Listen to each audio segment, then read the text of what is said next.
Dear student, welcome to technical doc. आज हम लोग पढ़ेंगे सेल्फ डुअल एक्सप्रेशन। इसके पहले वाले वीडियो लेक्चर में हम लोगों ने जितने भी टॉपिक कंप्लीट करें हैं उसको आप लोग एक बार अच्छे से देख लोगे। Mid term, max term, SOP, POS, इन सब चीज़ों के बारे में। ये एक पूरा कोर्स जो है, मतलब कि जो भी वीडियो जो आ रहे हैं ये सिस्टमेटिक वीडियो आ रहे हैं, यानी कि आपको एक एक वीडियो जो है ना शुरू से लेकर अंत तक सिलेबस के अनुसार ही डिजाइन किया हुआ है। और इतना जरूर मैं कहूँगा कि आप लोग अगर इस पूरे वीडियो लेक्चर को कंप्लीट करते हो, पूरे सीरीज को कंप्लीट करते हो, तो डिजिटल इलेक्ट्रॉनिक्स में कुछ बेसिक आइडिया के साथ साथ एक अच्छे लेवल तक आप लोग का प्रिपरेशन हो जाएगा। और मैं ये कोशिश कर रहा हूँ कि एग्जाम्पल भी मैं कवर करूँ, लेकिन टाइम कम है तो एग्जाम्पल्स मैं कवर कम भी कर सकता हूँ, या फिर इतना तो जरूर है कि जितना ज़रूरत है उतना मैं तो एग्जाम्पल्स करा ही दूंगा। उसके बाद लास्ट में मेरे यूट्यूब चैनल के ऊपर जो है प्रीवियस ईयर गेट का अपलोडेड है, ईएससी का अपलोडेड है, तो उसको भी आप लोग देख सकते हो पूरी एकदम अच्छे तरीके से। तो चलिए हम लोग एक बार शुरू करते हैं सर, उसके बाद से हम लोग आगे फिर कंटिन्यू करते ही रहेंगे। पूरा लेक्चर जाएगा, आप लोग बस शुरू से अंत तक देखो, दोस्तों को बताओ और शेयर करो। चलो, सबसे पहले हम लोग जो है आज पढ़ेंगे सेल्फ डुअल एक्सप्रेशन के बारे में कि सर सेल्फ डुअल एक्सप्रेशन क्या होता है। तो लिखा हुआ है कि if one time dual of the boolean expression result the same expression then it is called as self dual expression. कहने का मतलब है कि अगर कोई भी बूलियन एक्सप्रेशन है, मान लो कोई बूलियन एक्सप्रेशन फंक्शन हमारा दिया हुआ है A B plus B C plus A C, कोई भी बूलियन एक्सप्रेशन है, अगर उसका आप लोग एक बार सेल्फ डुअल करते हो, अगर उसका सेल्फ डुअल करते हो और एक्सप्रेशन हमारा सेम जो बूलियन एक्सप्रेशन है वो आ जाए तो उसको बोलोगे कि सेल्फ डुअल एक्सप्रेशन है। अब चलो सर कैसे हम लोग करेंगे। अब फंक्शन हमारा दिया हुआ है A B plus B C plus A C, इसका हम लोग डुअलिटी निकालते हैं। अब ये कैसे निकालेंगे ये चीज़ देखते हैं हम लोग। तो देखो, इसको हम लोग एफ डी निकालने के लिए क्या करेंगे, सेल्फ डुअल एक्सप्रेशन क्या होता है, डॉट हमारा प्लस में कन्वर्ट हो जाता है, यानी कि मल्टीप्लिकेशन प्लस में, प्लस डॉट में, और फिर क्या 1 हमारा 0 में। क्लियर है, इतना चीज़ हम लोग करते हैं। अब यहाँ पे हमारा 1 तो दिया नहीं है, 3 जगह डॉट है और 2 प्लस है, तो चलो हम लोग शुरू करते हैं। डॉट हमारा प्लस में कन्वर्ट हो गया और प्लस हमारा डॉट में कन्वर्ट हो गया। ठीक है, ये चीज़ से समझ में आ रहा है। अब क्या कर सकते हैं सर, अब हम लोग बोलेंगे कि सर ये दोनों फंक्शन क्या देखने में इक्वल लग रहा है क्या आपको, नहीं लग रहा है सर। तो हम लोग जो है ना, देखो ट्रांसपोजिशन थ्योरम हम लोग यूज कर सकते हैं। ट्रांसपोजिशन थ्योरम इसमें यूज कर सकते हैं दोनों के बीच में। हाँ सर कर सकते हैं। ट्रांसपोजिशन थ्योरम यूज करके हम लोग इसको क्या लिख सकते हैं, ये होगा हमारा ए प्लस बी सी होगा, एक बार ये ए हमारा बी के साथ जाएगा, एक बार ये हमारा सी के साथ जाएगा। ठीक है, ए प्लस बी सी, यानी कि ए बी प्लस ए सी को हम लोग क्या कर लिए, रिड्यूस कर लिए। ठीक है, अब हमारे पास क्या बच रहा है, अब हमारे पास बच रहा है सर बी प्लस सी। अब हम लोग मल्टीप्लिकेशन कर लेते हैं, A B plus A C plus B C. हमारा डुअल फंक्शन और फंक्शन हमारा सेम आ गया कि नहीं आ गया सर, सेम ही आ गया। तो हम लोग बोल सकते हैं कि ये फंक्शन हमारा सेल्फ डुअल फंक्शन है। क्लियर है, चलो ये एक हुआ। दूसरा मैं आपको यहाँ पर लिख रहा हूँ, इसको भी आप लोग चेक करके बताओगे कि सेल्फ डुअल है या नहीं है। हमारा फंक्शन मान लो दिया हुआ है A plus B plus C, wait A dot B dot C plus A complement B complement C complement. इसका क्या करना है सर, इसका आपको डुअलिटी निकालना है, और ये डुअलिटी निकाल के ये बताना है कि फंक्शन और इसका डुअलिटी आपका सेम आ रहा है कि नहीं। अगर सेम आ जाएगा तो क्या बोलोगे सर कि हमारा ये सेल्फ डुअल एक्सप्रेशन है। ठीक है, कभी कभी एग्जाम में पूछ लिया जाता है। चलिए यहाँ तक क्लियर हो गया। इसको जो है आप लोग एक बार खुद से ट्राई करोगे, नहीं तो मैं नेक्स्ट क्लास में इसको एक्सप्लेन कर दूंगा। ठीक है, number of Boolean function, number of min terms, number of maximum, number of self dual expression कितना बनता है, ये एग्जांपल्स लेकर हम लोग कर लेंगे। चलो अब हम लोग टॉपिक एक शुरू करने जा रहे हैं, लॉजिक गेट्स, जो कि इंपॉर्टेंट है। सभी लोग को लगता है पढ़ा हुआ है, चलो जिनका पढ़ा हुआ अच्छी बात है, मैं कभी ये नहीं बोलूँगा कि दोबारा पढ़ो, लेकिन एक बार देखोगे तो कुछ एक्स्ट्रा जरूर सीखोगे। ठीक है, लॉजिक गेट्स सर क्या होता है, तो लिखा हुआ है कि logic gates are basic building blocks of digital circuit. किसी भी डिजिटल सर्किट को बनाने के लिए हम लोग को क्या जरूरत पड़ेगा, लॉजिक गेट्स का जरूरत पड़ेगा। यानी कि हम लोग बोल सकते हैं ना कि कोई घर बनाने के लिए हम लोग को ईंट का जरूरत पड़ता है, सीमेंट का जरूरत पड़ता है, वैसे ही हमारा डिजिटल सर्किट को डिजाइन करने के लिए लॉजिक गेट्स भी एक तरह से इंपॉर्टेंट ही है, क्योंकि बिना लॉजिक गेट्स का हम लोग डिजिटल सर्किट नहीं बना सकते हैं। अब देखो सर, डिजिटल सर्किट्स बनाना है, लॉजिक गेट्स पढ़ना है। अब बात ये निकल के आती है कि लॉजिक गेट्स हमारा कितने टाइप का होता है। तो सर एक होता है हमारा बेसिक गेट्स, एक होता है हमारा यूनिवर्सल गेट, और एक होता है हमारा डिराइव्ड गेट। अब 3 टाइप में हम लोग 3 कैटेगरी में क्यों बांट दिए सर, वजह है कि सर जो बेसिक गेट्स होगा उसको हम लोग फंडामेंटल मानेंगे, जैसे हमारा एंड गेट हो गया, और ऑपरेशन हो गया, नॉट ऑपरेशन हो गया। यूनिवर्सल गेट क्यों मानते हैं, क्योंकि हम लोग जो नैंड गेट और नॉर गेट का यूज करके सर हम लोग बेसिक गेट्स को डिजाइन कर सकते हैं, इसीलिए इसको यूनिवर्सल माना जाता है। यानी कि नैंड और नॉर दोनों का यूज करके यूनिवर्सल यानी कहीं पे फिट बैठ सकता है, इसीलिए इसको यूनिवर्सल माना जाता है। किसको? नैंड और नॉर को यूनिवर्सल माना जाता है क्योंकि कहीं पर भी फिट बैठ सकता है। ये एग्जाम में पूछा जाता है कि सर यूनिवर्सल गेट्स का एग्जाम्पल क्या है, तो नैंड और नॉर है।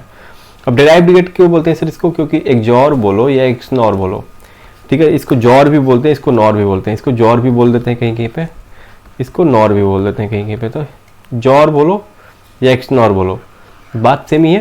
तो इसका मतलब ये ड्राइव्ड क्यों हुआ? क्योंकि सर हम लोग जो है ना बेसिक गेट्स या यूनिवर्सल गेट्स का यूज करके हम लोग एक जॉर गेट और एक्सनॉर गेट बनाते हैं। क्लियर है?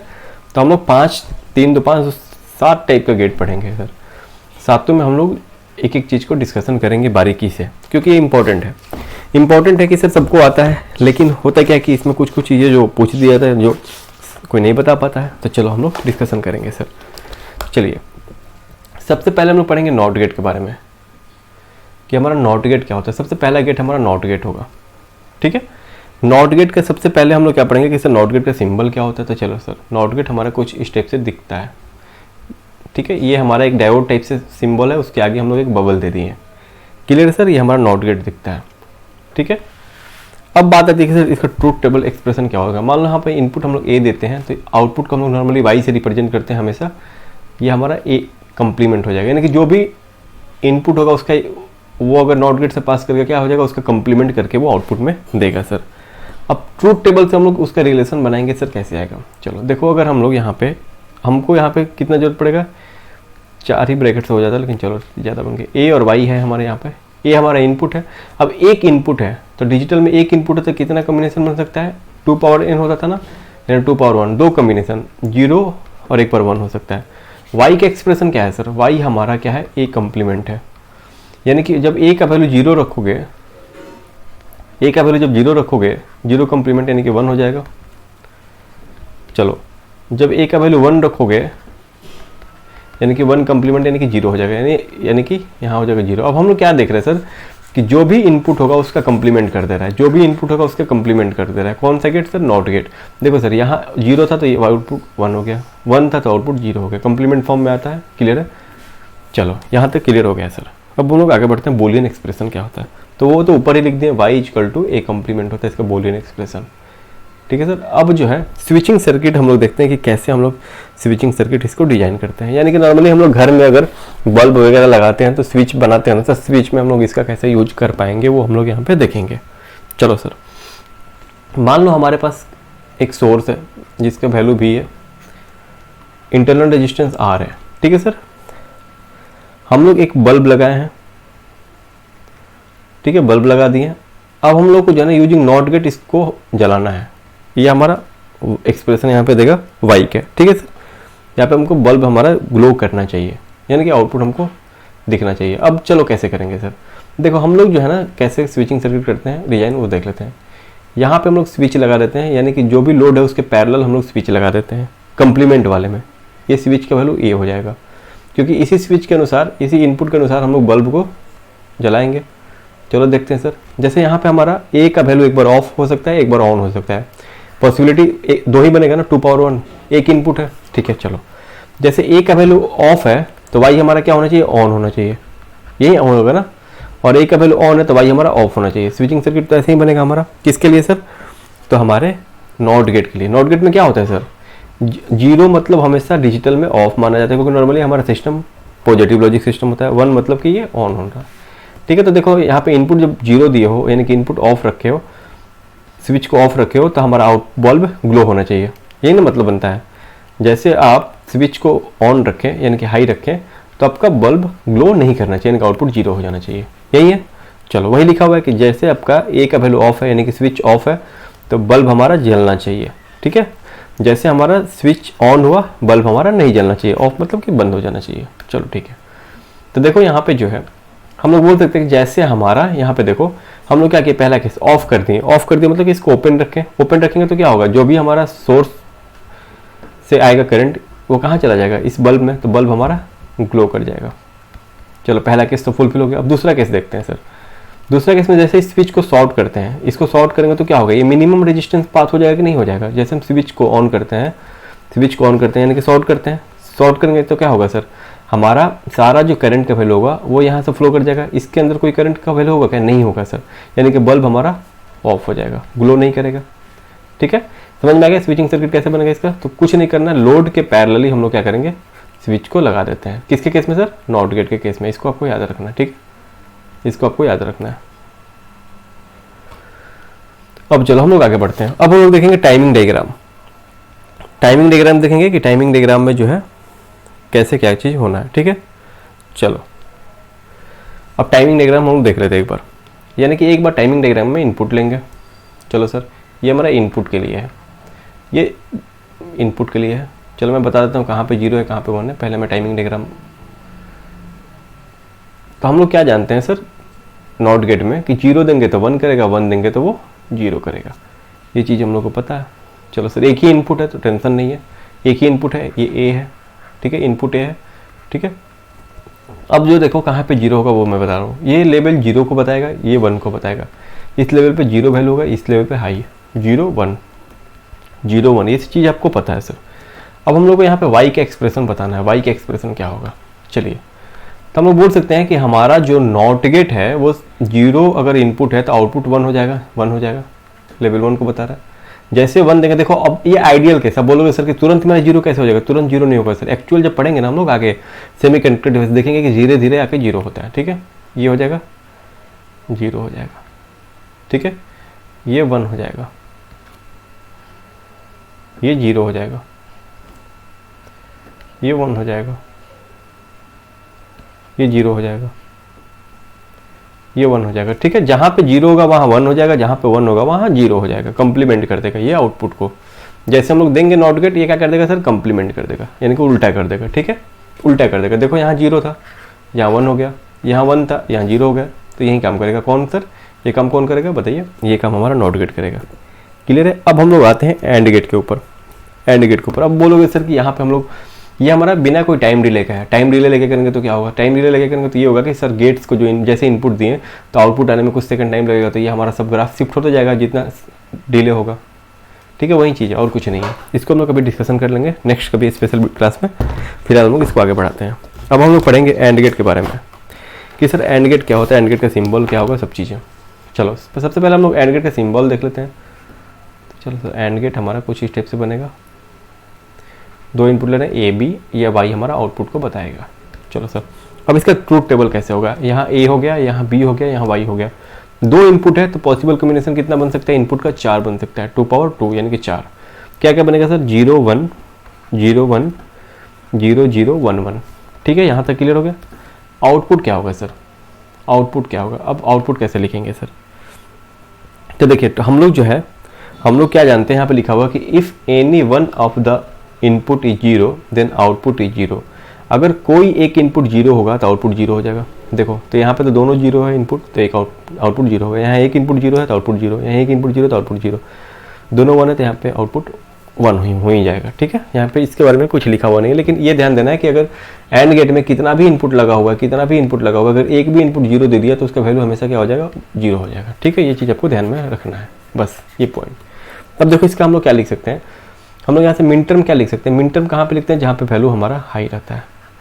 ये चीज़ हमेशा आपको ध्यान रखना है, कभी कभी एग्जाम में छोटे छोटे एग्जाम में पूछ लिया जाता है। मिन टर्म के स्मॉल एम से दिखाते हैं, ब्रैकेट में क्या आ जाएगा? 3 आ जाएगा। इसका एक्सप्रेशन क्या लिख सकते हैं? y इक्वल टू, देखो यहाँ पे a का वैल्यू 1 है और b का वैल्यू 1 है, यानी कि मिन टर्म में 1 1 यानी कि दोनों हमारा नॉर्मल फॉर्म में रहेगा। y equal to a b हमारा एक्सप्रेशन आ गया, किसका?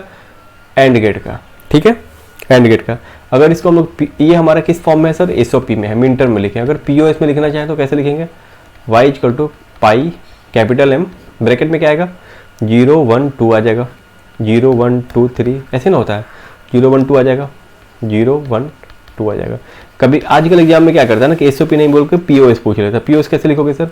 ए और बी दोनों 0 है, तो हमको पता है ना सर पीओएस में हमारा नेगेटिव लॉजिक सिस्टम होता है। देखो मैं सही लिख रहा हूँ, मैं सही लिख रहा हूँ, आप लोग को पता चल रहा होगा। ये कैसे मैं लिख दे, देखो ए का वैल्यू 0, बी का वैल्यू 0 है। पीओएस में हम लोग नॉर्मली जहाँ पे आउटपुट 0 होता है उसके इनपुट को हम लोग कंसीडर करते हैं। तो यहाँ पे 1 2 3 जगह इनपुट 0 है, ठीक है, आउटपुट 0 है, तो तीनों जगह आउटपुट 0 का अक्रॉस हम लोग लेंगे। क्योंकि हमारा ये आउटपुट 0 पे क्यों लेते हैं? क्योंकि ये पीओएस हमारा नेगेटिव लॉजिक सिस्टम की तरह वर्क करता है, यानी कि जैसे 0 करेंगे तब हमारा सिस्टम वर्क करेगा, अगर नेगेटिव लॉजिक सिस्टम होगा तो। ठीक है, तो चलो ए का वैल्यू 0, बी का वैल्यू 0, यानी कि नॉर्मल ए प्लस बी हो जाएगा। ए का वैल्यू 0, बी का वैल्यू नॉर्मल ए प्लस बी कम्प्लीमेंट हो जाएगा। और उसके बाद से हमारा तीसरे वाले में ए कम्प्लीमेंट प्लस बी हो जाएगा। ठीक है, ठीक है। यहाँ पे ए का वैल्यू 1 है तो ये हमारा कम्प्लीमेंट फॉर्म में चला जाएगा। किसके लिए सर? पीओएस सिस्टम के लिए। पीओएस सिस्टम के लिए किस में चला जाएगा? नॉर्मल हमारा कम्प्लीमेंट फॉर्म में ये चला जाएगा। ठीक है सर। अब हम लोग जो है ना इसमें आगे बढ़ते हैं। अब हम लोग जो है आगे बढ़ते हैं इसमें। ठीक है, आगे हम लोग देखते हैं स्विचिंग सर्किट कैसे डिजाइन करते हैं। तो देखो स्विचिंग सर्किट डिजाइन करने का तरीका 0 ऑफ को बताता है, 1 ऑन को बताता है। पॉसिबिलिटी क्या है? केस कितना बनेगा? 4 बनेगा 2 इनपुट के लिए। चलो of on off on off of on on. अब ये कैसे होगा? देखो यहाँ से लिखे हम लोग 0 0 मतलब ऑफ ऑफ, 1 1 मतलब कि ऑन ऑन। ठीक है, चलो वाई का एक्सप्रेशन क्या आया था? 3 ऑफ 1 ऑन। तो वाई का एक्सप्रेशन लिख लेते हैं 3 ऑफ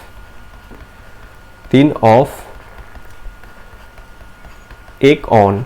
ठीक है सर। चलो अब हम लोग जो है इस स्विचिंग सर्किट कैसे बनाते हैं सर, वो इंपॉर्टेंट पॉइंट है। स्विचिंग सर्किट देखो कैसे बनाते हैं। मान लो एक हमारे पास सोर्स है। ठीक है, देखो कि मैं सब प्रूफ करके भी बताऊंगा। ये हमारा ए स्विच हो गया, ये हमारा बी हो गया, ये हमारा बल्ब हो गया। ठीक है सर। चलो ये हमारा बल्ब हो गया। ठीक है, ये हमारा सोर्स भी है। इंटरनल रेजिस्टेंस नहीं दिखा है, वो दिखा सकते हो। अब बोलो यहाँ पे अगर दोनों ऑफ रहा, ए भी ऑफ बी भी ऑफ, क्या रहा? दोनों ऑफ रहा, ए भी ऑफ बी भी of.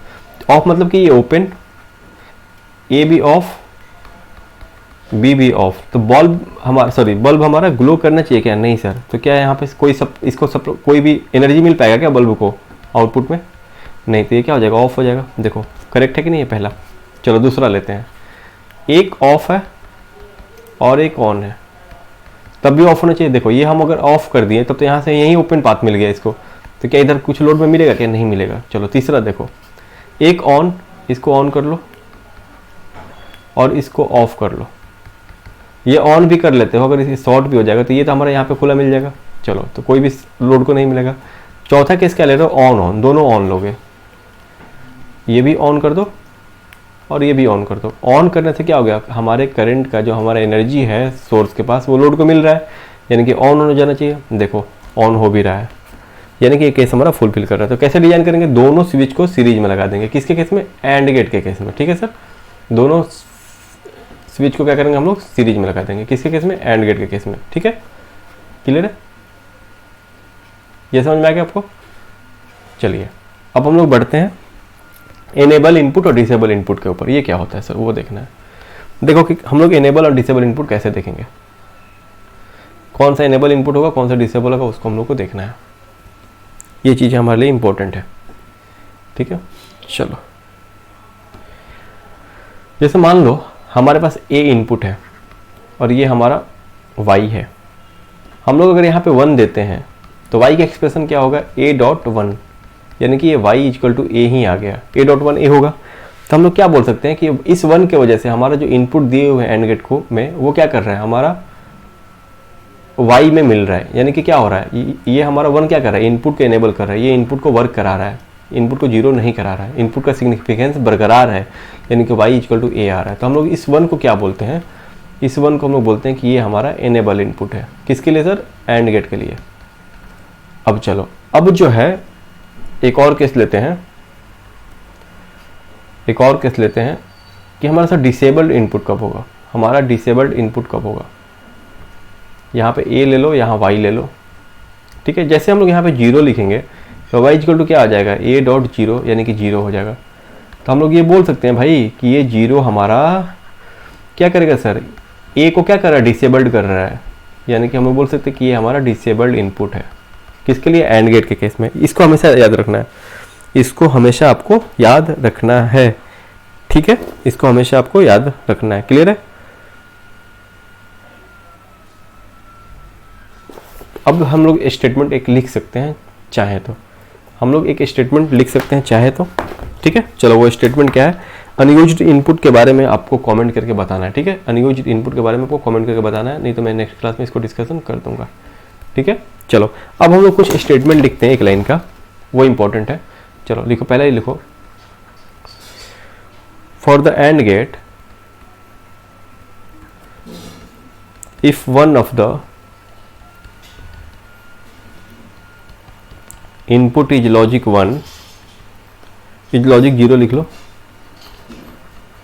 irrespective of other inputs output will be